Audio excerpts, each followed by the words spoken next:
आप जानते हैं जिस दिन आपने ये चीज सीख ली ना, ट्रस्ट मी, आपको पता नहीं है खुदा आपके लिए क्या कुछ कर बैठेगा।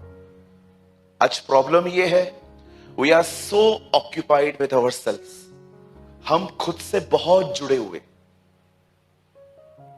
फीलिंग्स कहती हैं तू अकेला है, विश्वास कहता है खुदा तेरे साथ है। आप किसकी सुनते हैं?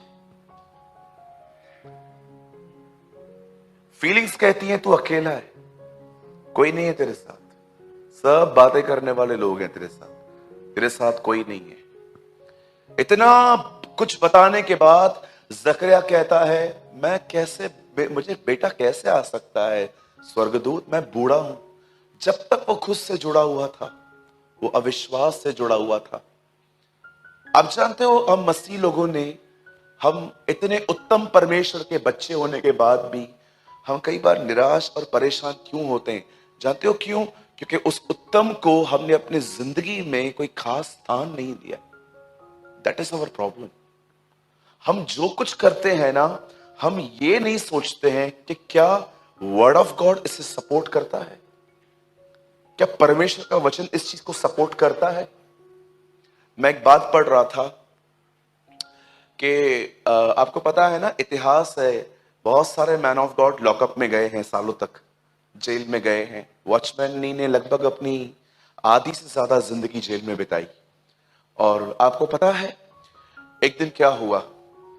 बाइबल बताती है पतरस प्रचार कर रहा था, वो लोगों को जीसस के बारे में बता रहा था। अचानक लोगों ने सुना कि ये लोग उस नाम से बातें कर रहे हैं, तो उन कुछ लोगों ने इनको पकड़ लिया, पकड़ के मारा, पीटा, फिर धमका के जेल में डाल दिया। लेकिन जिस दिन वो रिहा हो रहे थे ना, उन्हें एक वार्निंग दी गई। उनको कहा गया अब सुनो, इस नाम से फिर बात मत करना। पतरस, जानते हो पतरस ने ऐसा नहीं कहा ठीक है ठीक है ठीक है नहीं करेंगे। पतरस ने उनको कहा क्या ये सही होगा कि हम परमेश्वर की बात को छोड़ के तुम्हारी माने? हमसे तो ये नहीं होगा। और लिखा है वहां से निकलने के बाद अगेन दे प्रीच गॉस्पेल, वो फिर से सुसमाचार प्रचार करने लगे। मुझे ये वाक्य इतना अच्छा लगता है जो पतरस ने कहा, क्या ये सही है कि हम खुदा की बात को छोड़ के तुम्हारी बात माने?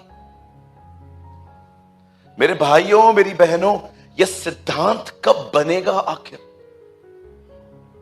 कब आप इस जीवन, कब आप, मुझे नहीं लगता है कि मैं कोई रॉकेट साइंस की बात कर रहा हूं, कोई बड़ी बात। मैं सिंपल ट्रुथ आपको समझा रहा हूं। आप में से बहुत सारे जो लोग हैं, मुझे बताइए, यू आर ईटिंग टोबैको, समझो आप तंबाकू खाते। आपको पता है आप क्या कर रहे हैं? आप परमेश्वर के मंदिर को नाश कर रहे हैं। अगर आप बहन हैं, और मैं आपसे कहना चाहता हूं, अगर आप बुराई करती हैं, आपको पता है आप क्या कर रहे हैं? मैंने एक दिन खुदा से पूछा तुझे पाप से इतनी प्रॉब्लम क्यों है प्रभु? बोलता है क्योंकि पाप तुझे मुझसे अलग करता है और मुझसे बर्दाश्त नहीं होता। मैंने तुझे पाने के लिए अपनी जिंदगी दी है, अभी भी तू मुझसे दूर है। डू यू नो पाप से खुदा को नफरत क्यों है? क्योंकि पाप उसको आपसे अलग करता है, उससे वो दूरी पसंद नहीं है, इसीलिए वो क्रोधित होता है।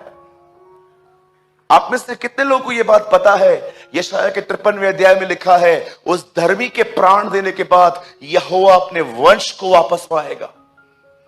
वननेस, प्रभु इसीलिए मरा ताकि हम एक हों पिता के साथ। परमेश्वर ने नहीं कहा आपको कि बस मेरे मेरे मेरे बलिदान पर विश्वास करो, माफी पाओ और तुम्हें जो कुछ करना है तुम कर सकते हो। This is a wrong life.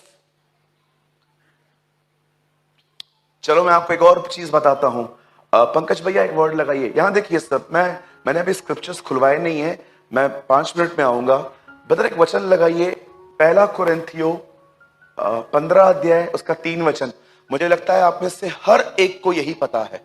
यहां देखिए, हेलो, आइए, डोंट वरी, डोंट डिस्ट्रैक्ट। यहां देखिए, इसी कारण मैंने सबसे पहले तुम्हें वही बात पहुंचा दी जो मुझे पहुंची थी कि पवित्र शास्त्र के वचन के अनुसार यीशु हमारे पापों के लिए मर गया। आगे ब्रदर 4, और गाड़ा गया, और अनुसार आपको लगता होगा ना ये सुसमाचार है, दैट्स गॉस्पेल। यीशु हमारे लिए मारा गया, गाड़ा गया, जी उठा, चलो ठीक है, मैं सहमत हूं आपसे।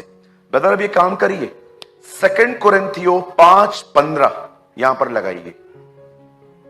अब यहां देखिए, पहले में लिखा गया था यीशु हमारे लिए मरा, अब 2 कुरिन्थियों 5:15 में देखो क्या लिखा है। वह इसीलिए सबके निमित्त मरा कि जो जीवित है वो आगे के लिए अपने लिए नहीं परंतु उसी के लिए जिए।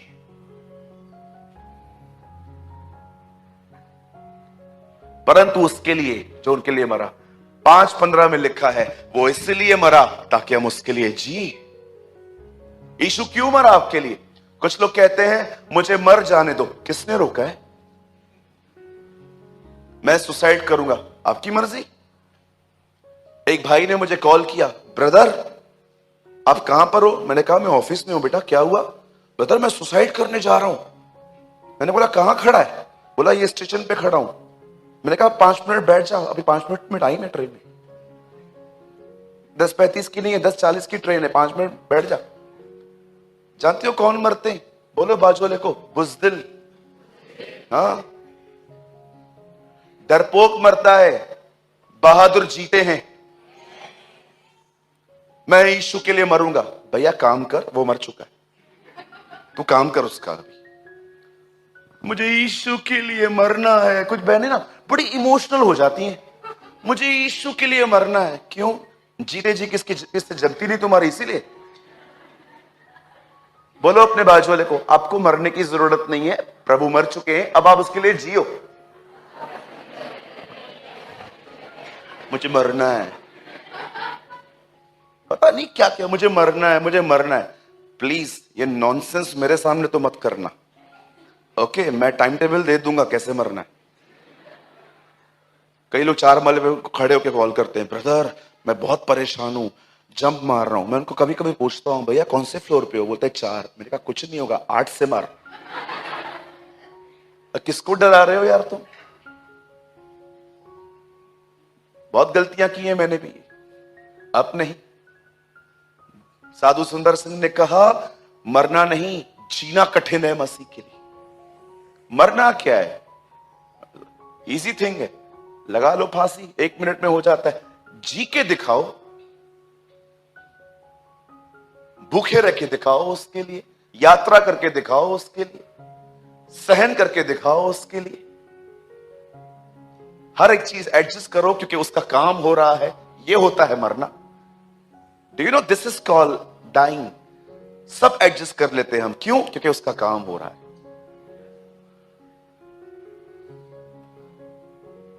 कहिए अपने पास वाले से, मरना नहीं है जीना है उसके लिए। हाँ, मैं मरने जा रहा हूं। क्यों जा रहा है? इधर या हम मिलके ही मारते हैं तुझे। Why you are wasting your time? इतना उधर जाएगा, गवर्नमेंट को तंग करता रहता है तू। इधर आओ, हम ही मारते हैं तुम्हें।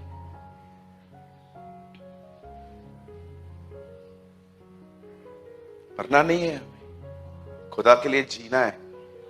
और ये जो बोलते रहते हैं ना मरूंगा मरूंगा, आप बिल्कुल चिंता मत करो इन कॉल्स की, कुछ नहीं होता है। कहिए अपने पास वाले से, जो गरजते हैं वे कभी बरसते नहीं।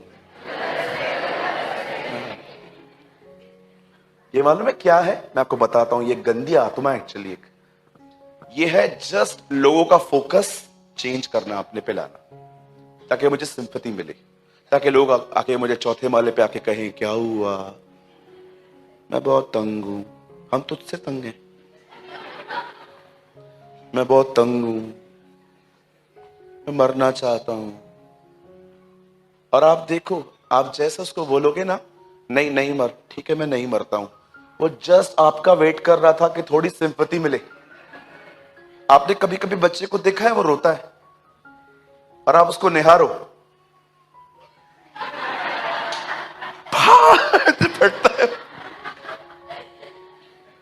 साहिल जब छोटा था ना तो उसको कर्टन्स नीचे गिराने की बड़ी आदत थी। मतलब वो सीधा कहां जाता था, लोगों के घर पे कर्टन्स से खींचता था। तो कई बार मुझे मेरी बड़ी बहन मुझे बोलती थी इसको मना कर, मैं उसको बोलता था मत देख उसको, उसको देख ही मत।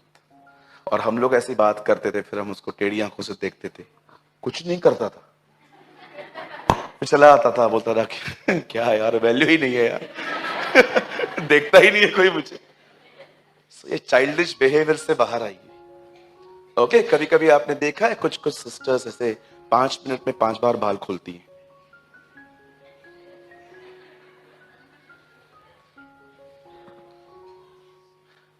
किस दिन मैं आपको बताऊंगा ये क्या है सब। We have a tremendous lust कि लोग मुझे देखें, लोग मुझे सुने, लोग मेरे बारे में जाने। बिल्कुल नहीं। गेट रिड, बाहर आओ उनसे। आपके अंदर एक ही चीज होनी चाहिए कि मेरा खुदा मुझे देखे, वो मुझे सुने, वो मुझे समझे।